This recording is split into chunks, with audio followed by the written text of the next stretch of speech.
Options for historical wargaming have really exploded in recent years.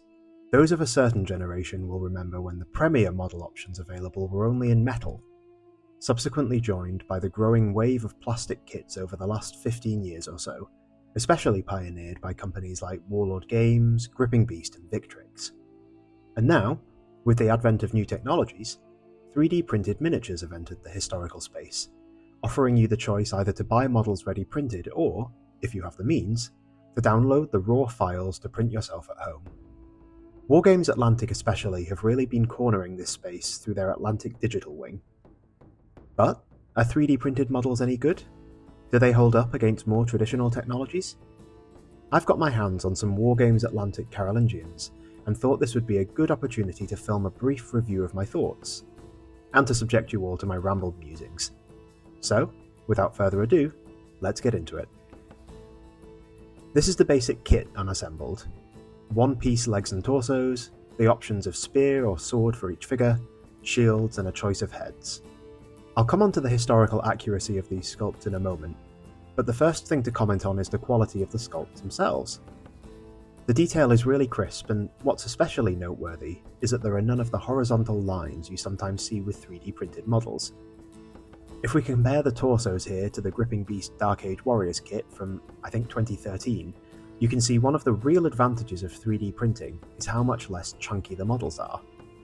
The other benefit is that unlike injection moulded plastic, there are no mould lines to remove, making assembly much quicker.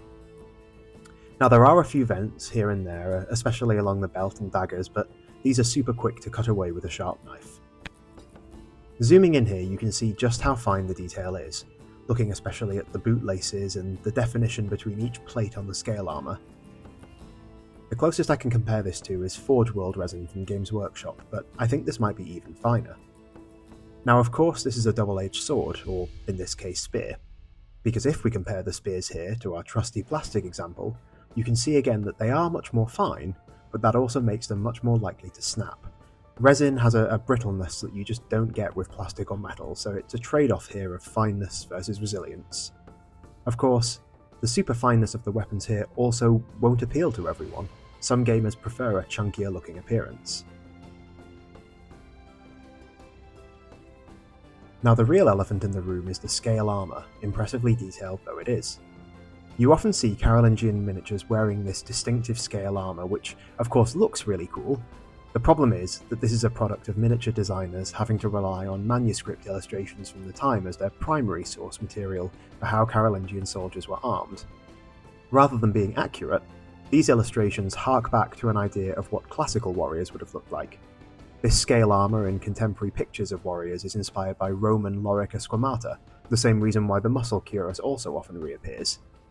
In reality, only the wealthiest might have had armour like this. Having a whole unit of regular soldiers outfitted like this, especially on foot rather than mounted bodyguard, would be highly unlikely. Now I only plan to field a few of these models as a Saga Hearthguard unit, so I think we can get away with it in this case. But if you were looking to make a larger ranked unit, you would definitely want the majority just to be in clothing, tunics and cloaks, trousers and leggings, unarmoured apart from maybe some mail.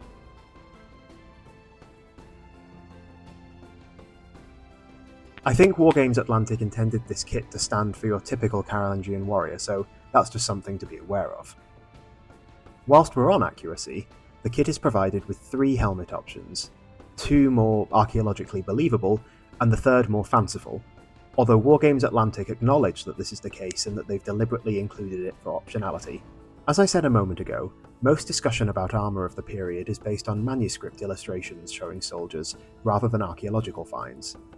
The problem with many of these depictions is that the manuscripts are part of a monastic tradition and inspired by either contemporary Byzantine or late Roman artistic traditions. This is certainly the case with this first crested helmet style, which you often continue to see in contemporary reenactments and pictures of Carolingian soldiers. It's based on manuscript sources and an entirely illustrative imagining inspired by Rome, rather than accurately reflecting contemporary helmets. The other 2 helmets are more believable, but when I say more believable, I should still stress that there isn't really conclusive evidence for the helmets that Carolingian soldiers might have worn. It seems that they may have worn a type of ridged, domed iron helmet, segmented rather than one piece. The first of these two helmet options seems inspired by this domed type of helmet, and is probably least likely to get you into trouble with specialists.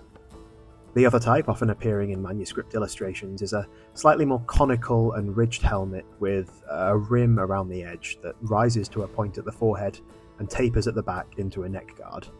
This is the classic Carolingian helmet, most often seen on miniatures. Again, maybe this is slightly fanciful and inspired by Roman traditions, but its consistent appearance across manuscript sources has led others to argue that the style is based on some form of contemporary observation.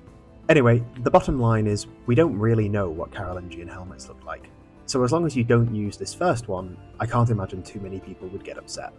The final bit of equipment is the shield. Soldiers would certainly have had shields both on foot and horse. This was the key bit of equipment across the Carolingian army, especially as armour was rare and so shields were the main defensive feature for a Carolingian soldier.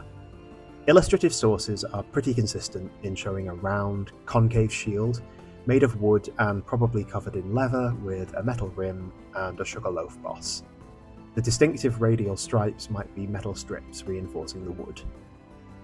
One thing to note with the shields here is that whilst the backs are given some definition, there isn't really an attempt to model wood grain. You can of course paint it yourself, but if we again bring back our gripping beast comparison, the difference in detail is apparent. I know that very often the back of the shield isn't visible on the tabletop, but it's a shame that a little more effort wasn't put into this detail.